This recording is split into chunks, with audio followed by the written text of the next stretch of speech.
बिस्मिल्लाहिर्रहमानिर्रहीम 24वां पारा कुरान मजीद का 24वां पारा सूरह ज़ुमर आयत नंबर 53। औज़ु बिल्लाहि मिनश शैतानिर रजीम बिस्मिल्लाहिर्रहमानिर्रहीम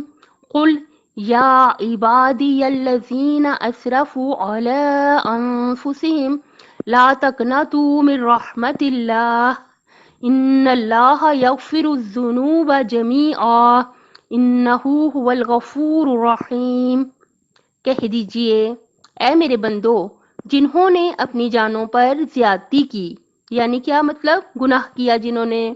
अल्लाह की रहमत से मायूस ना होना। यकीनन अल्लाह तमाम गुनाहों को माफ फरमाता है, वो यकीनन बड़ा माफ करने वाला मेहरबान है। मैं जो पॉइंट बयान करना चाहूंगी, मैंने खुद ये एक आलिम से सुना था कि देखिए कितनी माशाअल्लाह से ये हमारे लिए, हम गुनाहगारों के लिए कितनी ये रहमत वाली आयत है कि इसमें अल्लाह ताला ने ये नहीं फरमाया कि ए गुनाहगारों, बल्कि क्या फरमाया कि ए मेरे बंदो, कि जिन्होंने अपनी जानों पर ज्यादती की, यानी जिन्होंने गुनाह किया, उन्हें गुनाहगारों नहीं कहा। अल्लाह ताला ने क्या फरमाया, ए मेरे बंदो। ये बहुत उम्मीद वाली हमारे लिए एक आयत है। और इसमें क्या फरमाया गया, यकीनन अल्लाह तमाम गुनाहों को माफ फरमाता है, वो यकीनन बड़ा माफ करने वाला मेहरबान है।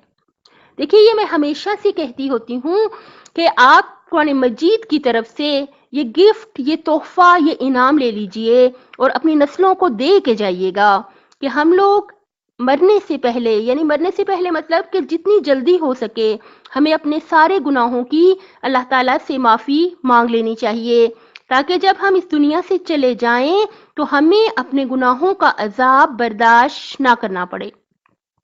क्योंकि हम इससे बहुत बेहतर जानते हैं, बहुत सी हदीसें हैं कि गुनाह से जो शख्स सच्ची तौबा कर लेता है तो अल्लाह ताला उसे ज़रूर माफ़ फरमा देता है और माफ़ कर देता है, और वो गुनाह जो है वो मिट जाता है। मैंने यहाँ तक हदीस पढ़ी थी कि अगर एक शख्स किसी दूसरे के सामने गुनाह करता है, मसलन अगर खुदा ना खास्ता हम किसी के सामने झूठ बोल लें, तो अगर हम सच्चे दिल से अल्लाह से माफ़ी मांग लें तो अल्लाह ताला उस शख्स के हाफजे में से भी ये बात मिटा देता है कि हमने उसके सामने झूठ बोला था। सच्चे दिल से हमेशा अपने गुनाहों की माफ़ी मांगते रहें और जितनी जल्दी हो सके हमें अपने गुनाहों की अल्लाह ताला से सिद्क़ के दिल से, सच्चे दिल से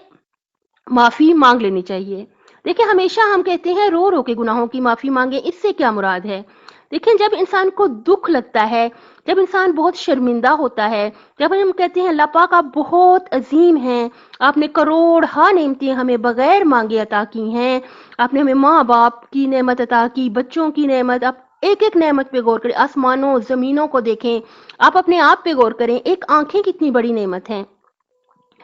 कि मैं अर्ज करूंगी कि एक दफ़ा मैं अस्पताल में अपनी बच्ची के साथ थी, तो हमारे साथ एक 25 साल की लड़की थी, अस्पताल में दाखिल थी, उसका सर में दर्द हुआ तो उसकी आंखों की बीनाई चली गई।